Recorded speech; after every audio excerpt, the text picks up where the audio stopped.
आइए दोस्तों, आपको अभी मैं बताता हूँ कि रिएक्ट जेएस में यूनिट टेस्टिंग कैसे करते हैं। यूनिट टेस्टिंग क्या चीज़ है, ये बहुत सारे लोगों को सवाल आता है। बहुत सारे लोग इसमें कंफ्यूज होते हैं। यूनिट टेस्टिंग जो है वो जो ये टेस्टर लोग करते हैं, क्यूए लोग, क्वालिटी वाले, वो होगी।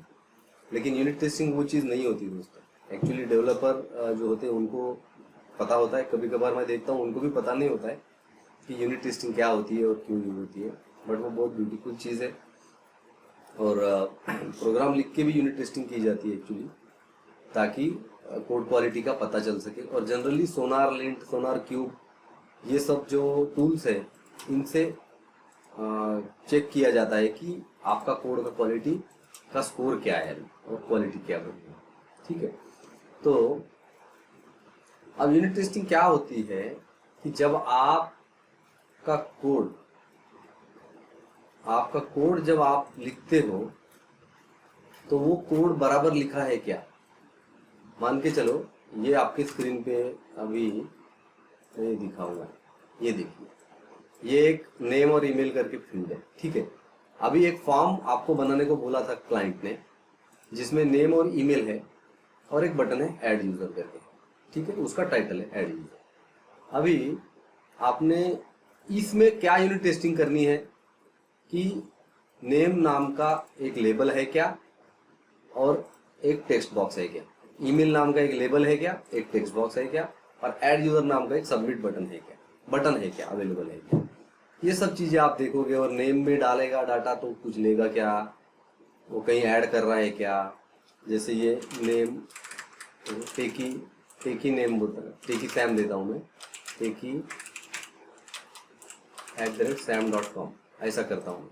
तो ये यहाँ पे ऐड हो रहा है क्या, ये नेम और ईमेल हेडिंग में आ गया और ये डाटा यहाँ पे आ गया। अब आप इसको 1-1 कर दो, ये दोबारा आ जाएगा जो डाटा मैंने अभी डाला उसके साथ में। तो आप ये चेक करोगे कि सबसे पहली बात जो मैंने आपको बताया कि लेबल और टेक्स्ट इनपुट्स बराबर है क्या नहीं है, और जब मैं ऐड यूजर करता हूँ तो क्या वो सही में उस ऑब्जेक्ट में और एरे में ऐड हो रहे हैं।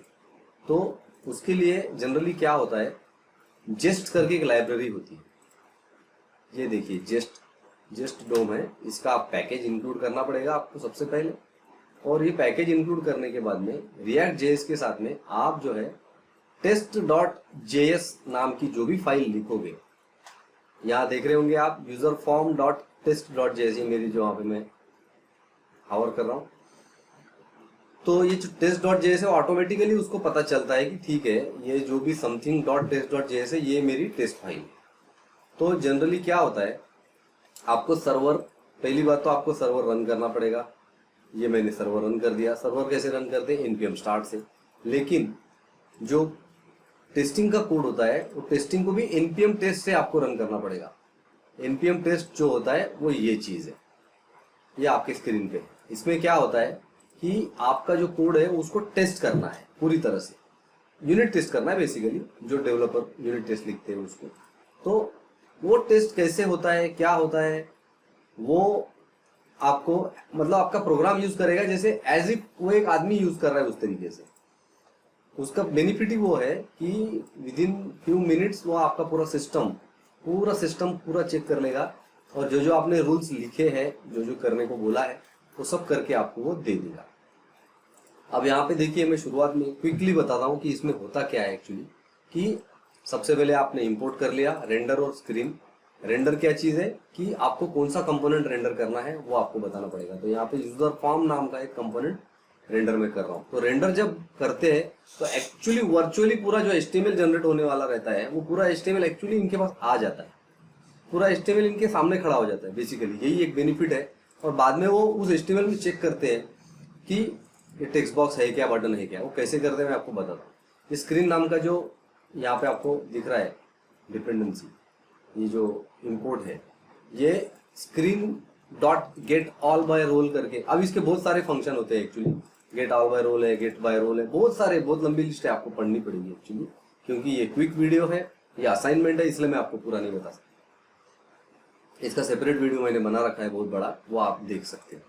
ये गेट ऑल बाय रोल में, रोल मतलब टेक्स्ट बॉक्स है, बटन है, और भी कुछ पैरामीटर ड्रॉप डाउन है, सिलेक्ट है, जो कुछ भी, वो आप दे रहे हो, आप बोल रहे हो कि get all by role text box, कि जितने भी टेक्स्ट बॉक्स है उनको इनपुट्स में मुझे ला के दे दीजिए।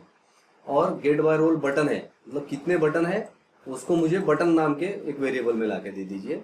और आपने ये देख लिया कि इनपुट्स की लेंथ जो है वो 2 है क्या, मतलब 2 टेक्स्ट बॉक्स है क्या, और बटन की लेंथ जो है, बटन जो है वो बटन है क्या डॉक्यूमेंट में, बटन है, अगर एक भी बटन है तो सेटिस्फाई हो गई, ये वाली टेस्ट क्राइटेरिया पूरी सेटिस्फाई हो गई एक्चुअली। ये देखिए इसका नाम भी मैंने वैसे ही रखा, it shows 2 buttons and a input.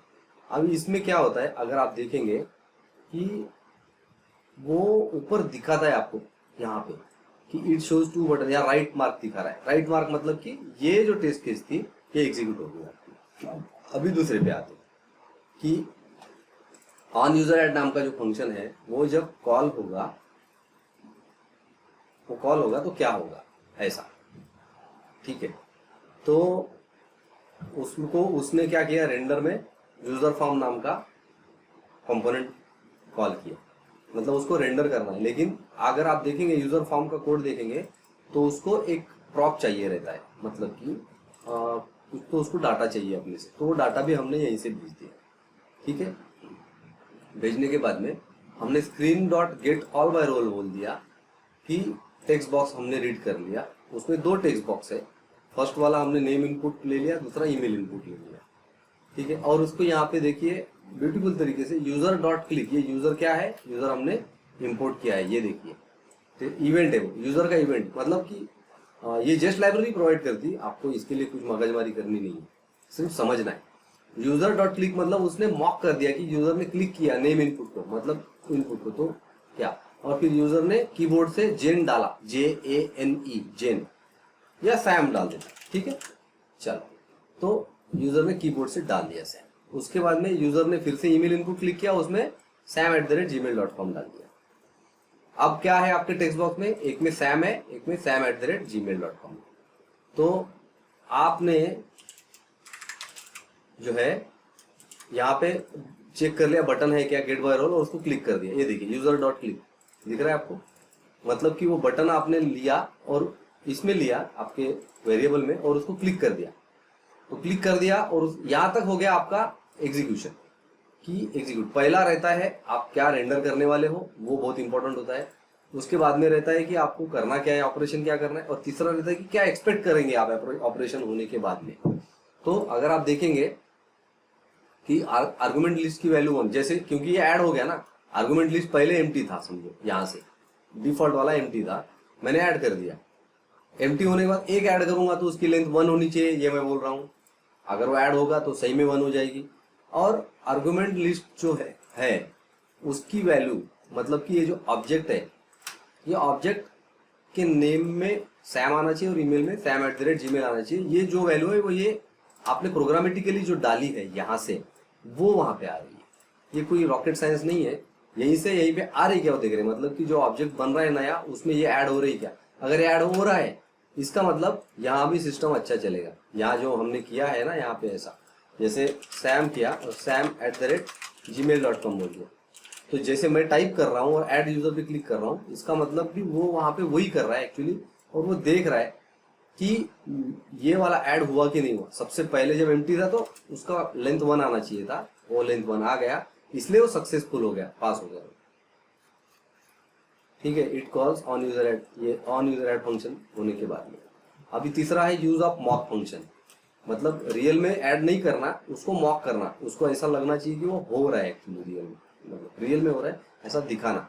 तो यूजर फॉर्म है, उसको ये फंक्शन कॉल कर दिया, ठीक है। फंक्शन एक बनाया और उसको मॉक वेरिएबल में लिया और वो यहाँ पास कर दिया।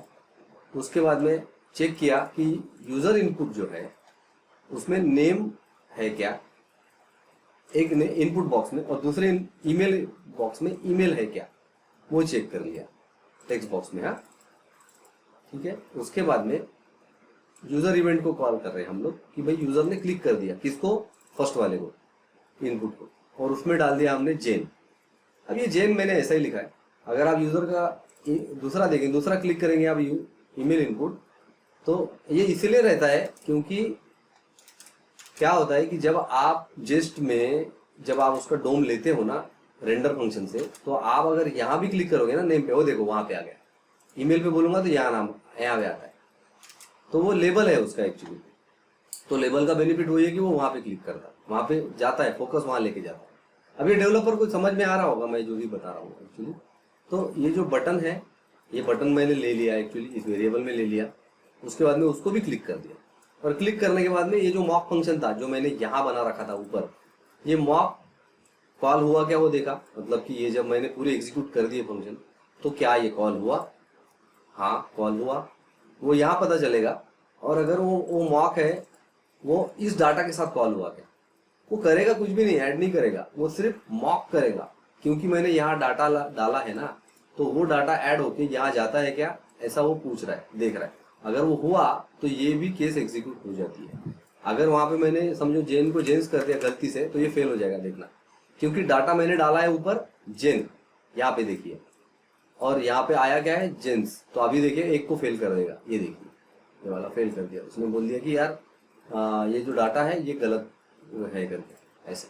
तो ये रहता है यूनिट टेस्टिंग। यूनिट टेस्टिंग में आप क्या करते हो कि सिनेरियो लिखते हो प्रोग्रामेटिकली, और ये बहुत सुपर फास्ट होता है एक्चुअली कि मतलब आप बेसिक चीज़ें तो टेस्ट कर ही सकते हो कि उसमें कितने फॉर्म्स है, कितने इनपुट्स है, इनपुट ले रहा है कि नहीं ले रहा है, कर तो सब कुछ सकते हो। थोड़ा आगे आगे आगे जाओगे तो थोड़ा क्रिटिकल होता जाएगा, लेकिन आजकल डेवलपर्स को ये लिखना ही पड़ता है, तो इसकी प्रैक्टिस आप कर लेना।